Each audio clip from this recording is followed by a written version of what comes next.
No niin, huomenta taas, se on Joonas täällä ja tänään mennään seuraavaksi sitten mä just heräsin ja mennään seuraavaksi siis tänne Tahko Farmille ajamaan vähän mönkkäreillä ja sen jälkeen mennään Fontanellaan, ei kun siis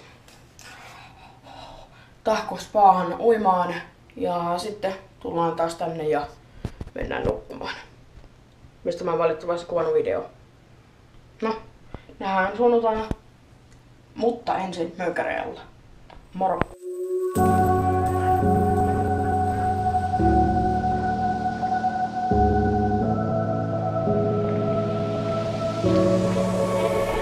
Run free and dive into the sky.